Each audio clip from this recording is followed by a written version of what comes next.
ॐ शान्तकारं भुजगशयनं पद्मनाभं सुरेशं विश्वधारं गगनसदृशं मेघवर्णं शुभांगं लक्ष्मीकान्तं कमलनयनं जगभीरध्यानगम्यं वन्दे विष्णु भवभयहरं सर्वलोकैकनाथं। वेदांत प्रवचन।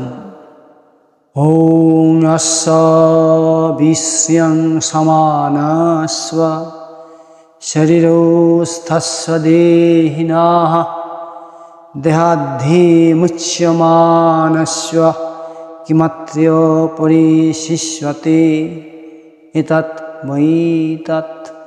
मर्मानुवाद। मानवेर मृत्युर पर जीवात्मार संगे কোন কোন জিনিসগুলো যায়, অর্থাৎ সঙ্গে যায় কোন কোন জিনিসগুলি।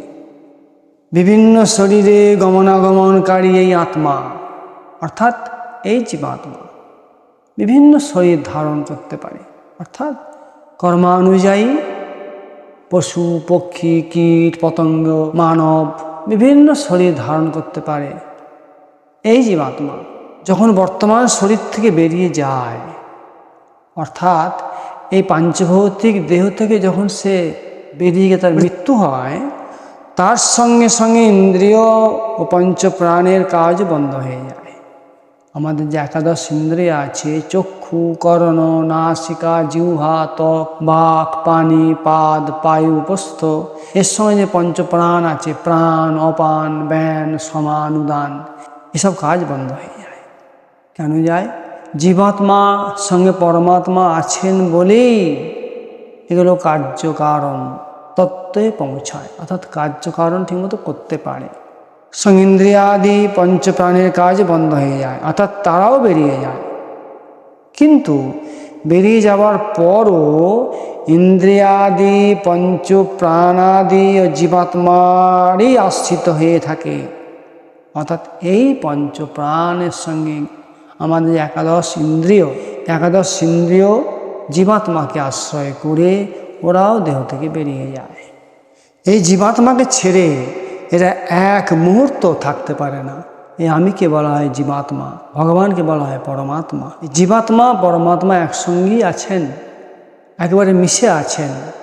বায়ু যেমন গন্ধের স্থান থেকে গন্ধ বহন করে নিয়ে যায়, তেমনি শরীরের অধিপতি জীবাত্মাও, অর্থাৎ আমি একটি দেহ পরিত্যাগ করার কালে মন সহ ইন্দ্রিয়গুলিকে সঙ্গে নিয়ে অন্য দেহকে আশ্রয় করে আপন আপন শুভাশুভ কর্মানুসারে শাস্ত্র গুরু সঙ্গ শিক্ষা অর্থাৎ সাধন ভজন জীবিকা ইত্যাদির দ্বারা ভাবিত হয়ে মৃত্যুকালীন বাসনানুসারে সেই জীবাত্মা অন্য শরীর ধারণ করার জন্য মাতৃগর্ভে পুনরায় প্রবেশ করে।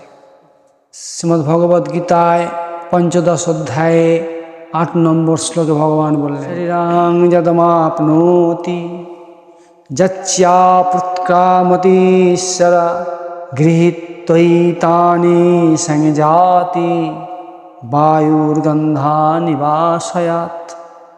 অর্থাৎ বায়ু যেমন পুষ্পাদি হতে গন্ধ আহরণ করে নিয়ে যায়, তেমনই এই দেহাদির স্বামী জীবাত্মা শরীর ত্যাগ করে যাবার সময় মন সহ ইন্দ্রিয়গুলিকে সঙ্গে নিয়ে যায়, অর্থাৎ পূর্ব দেহের ইন্দ্রিয়াদি নতুন দেহে প্রবেশ করে। আমার যা ইন্দ্রিয়, আমার যে একাদশ ইন্দ্রিয় এবং তার সঙ্গে আমার যে পঞ্চপ্রাণ, এইগুলি কিন্তু আমি আবার পুনরায় আমি যখন আবার জন্মগ্রহণ করব, আবার যখন নূতন দেহ পাব, এইগুলোইকে নিয়ে আমি নিয়ে আসব। সেটা হবে কর্মফল অনুযায়ী, আমি আবার সেইগুলোকে নিয়েই আবার নতুন দেহ প্রাপ্তির জন্য মাতৃগর্ভে প্রবেশ করব। এদের মধ্যে যার পাপ পুণ্য সমান হয় আর যাদের পুণ্য কম পাপ বেশি থাকে, তারা পশুপক্ষী আদি নিম্ন শ্রেণীর শরীর ধারণ করে জন্ম নেয়। আর কতক জীবাত্মা যাদের পাপ অত্যাধিক, তারা স্থাবরত্ব লাভ করে, অর্থাৎ বৃক্ষলতা, ঘাস, পাহাড়, পর্বত রূপশরীর লাভ করে। জীব সকলের নিদ্রাকালে অর্থাৎ প্রলয়কালে জীবের সমস্ত চেতনা অবলুপ্ত হয়ে যাওয়ার পরও জীবাত্মার কর্মানুযায়ী ভোগের নিমিত্ত বিভিন্ন সামগ্রীর সৃষ্টিকর্তা তথা তাদের সর্ববিধ জীবন ধারণের ব্যবস্থাপক যে পরম পুরুষ পরব্রহ্ম সনাতন শ্রী ভগবান, তিনি নিজ মহিমায় সর্বদা জাগ্রত থাকেন। তিনি অর্থাৎ পরমাত্মা ভগবান সকল প্রাণীর হৃদয়ে অধিষ্ঠিত, সকলের স্মৃতি, জ্ঞান ও অপহন অর্থাৎ সংশয়াদি দোষের নাশ হয়ে থাকে। বেদসমূহের জ্ঞাতব্য বিষয় তিনি বেদের তত্ত্ব নির্ণয়কারী এবং বেদার্থের জ্ঞাতব্য তিনি বেদের তত্ত্ব নির্ণয়কারী এবং বেদার্থের জ্ঞাতাও তিনি সবের মূল, যিনি স্বয়ং জ্ঞান স্বরূপ, যার জ্ঞান সর্বদা এক রসপূর্ণ, কখনো বিলুপ্ত বা হাস্যবৃদ্ধি হয় না। তিনি পরম বিশুদ্ধ দিব্য তত্ত্ব, তিনি পরব্রহ্ম পরমাত্মা পুরাণ পুরুষ শ্রী ভগবান। তাঁকেই জ্ঞানী পুরুষেরা পরমামৃত স্বরূপ পরমানন্দময় বলেন। এই সম্পূর্ণ লোকাদি তাঁরই আশ্রিত। তাঁকে বা তাঁর নিয়মকে কেউই অতিক্রম করতে পারে না। সমস্ত কিছু তাঁর বশীভূত আর তাঁরই শাসনে পরিচালিত। এমন কেউ নেই যে তাঁর মহিমার সীমা বলে দিতে পারেন। মোহবর্জিত হয়ে যে ব্যক্তি পুরুষোত্তম পরমাত্মা ভগবান বলে জানতে পারেন, তিনি সর্বজ্ঞ হন। পুরুষোত্তম কাহাকে বলে? যিনি পূর্ণ সত্তায় সত্তামান এবং তিনি সর্বতভাবে পরম কারণের কারণ, পরম পুরুষের ভজনা করে থাকেন। যেমন একই বায়ু অদৃশ্যভাবে সারা ব্রহ্মাণ্ডে ছড়িয়ে আছে, তথাপি ব্যক্ত অবস্থায় তাকে ভিন্ন ভিন্ন পদার্থের সংযোগে সেই পদার্থের অনুরূপ গতি এবং শক্তিশালী বলে মনে হয়। সেই রকম সকল প্রাণীর অন্তরস্থ পরব্রহ্ম পরমেশ্বর এক হয়েও ভিন্ন ভিন্ন শরীর আকার প্রকার অনুযায়ী ভিন্ন ভিন্ন শক্তি এবং গতি সম্পন্ন বলে প্রতিভাত হন। যেমন বায়ু অদৃশ্যভাবে সারা ব্রহ্মাণ্ডে পরিব্যাপ্ত হয়ে আছে। বায়ুকে আমরা দেখতে পাচ্ছি না, কিন্তু বায়ু আছে। বায়ু যেমন বিভিন্ন জায়গায় বিভিন্নভাবে থাকে। বায়ুর স্তর যেমন এক রকমের নয়, বায়ুকে নেবার ক্ষমতা যেমন এক রকমের নয়। মানুষের বায়ু নেবার ক্ষমতা একরকম, হাতির বায়ু নেবার ক্ষমতা একরকম, একটা পিপলিকা তারও বায়ু নেবার ক্ষমতা একরকম।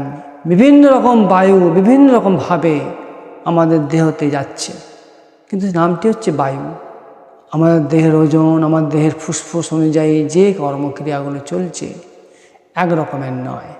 হাতির হৃৎপিণ্ড আলাদা, মানবের হৃৎপিণ্ড আলাদা, আর পিপিলিকারও হৃৎপিণ্ড আলাদা। সে যতটুকু বায়ু নেবার ততটুকু নেবে। তা বায়ু যেমন এক রকমের জন্য সবাইকার জন্য একরকম নয়, বিভিন্ন বিভিন্নভাবে বায়ুর গতিবিধি যাতায়াত হচ্ছে, কিন্তু বায়ু নামটি কিন্তু এক। তেমনি ভগবানও বিভিন্ন বিভিন্ন শরীরে গমনাগমন করছেন, কিন্তু ভগবান সেই বায়ুর মতন এক এবং অদ্বিতীয়। কিন্তু তিনি কেবলমাত্র সেইটুকুতেই সীমায়িত নন। তিনি প্রাণীগণের বাহিরে অন্তরে বিশ্বে অনন্ত রূপে বিরাজমান। তিনি এইটুকুর মধ্যে সীমাবদ্ধ নয়, তিনি বাহিরে রয়েছেন, ভিতরে রয়েছেন, সমগ্র অণুতে অণুতে পরমাণুতে পরিব্যাপ্ত হয়ে রয়েছেন।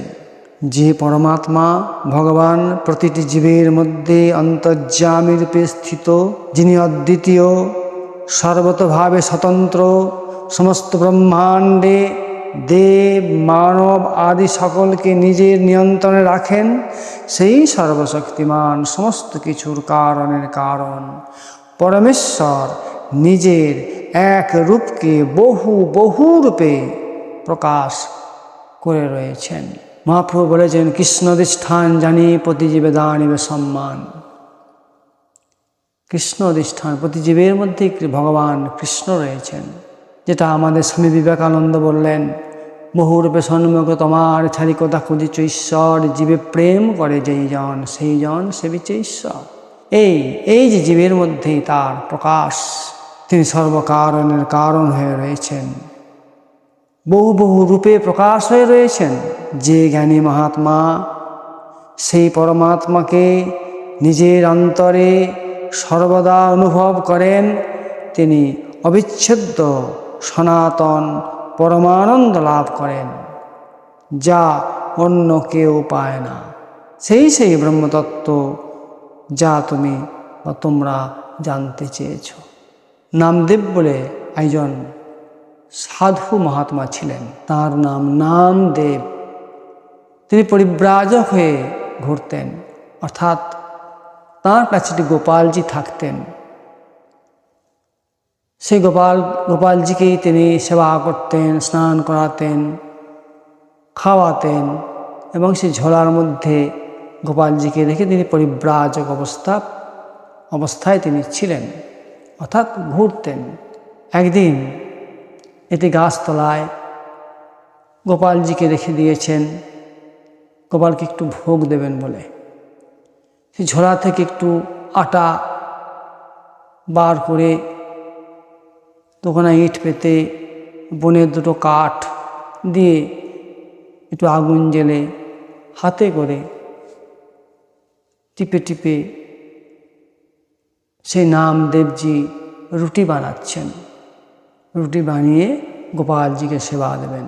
রুটি হয়ে গিয়েছে, এবার নামদেব ওই গাছের গোড়া থেকে ঘি গব্যঘৃত এনে রুটিতে বুলিয়ে দিয়ে গোপালজিকে সেবা দেবেন।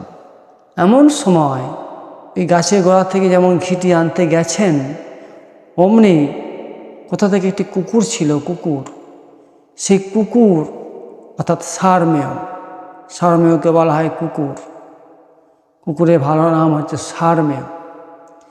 তো সেই কুকুরটি সেই রুটির গোছাটুকু নিয়ে চলে যাচ্ছে।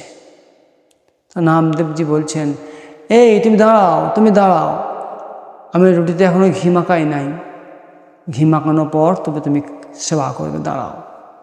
ভগবান গোপালজি প্রকট হলেন সেই কুকুর মূর্তি থেকে। নামদেব, তুমি সবের মধ্যে আমাকে দেখতে শিখেছ, প্রতিটি জীবের মধ্যে আমি বর্তমান রয়েছি, তুমি আমাকে দেখতে শিখেছ, তোমার তপস্যায় আমি সন্তুষ্ট। তাই ভগবান গোপালজি সে কুকুরের ভেতর থেকে প্রকট হলেন, নামদেবজিকে দর্শন দিলেন। জয় শ্রীকৃষ্ণ।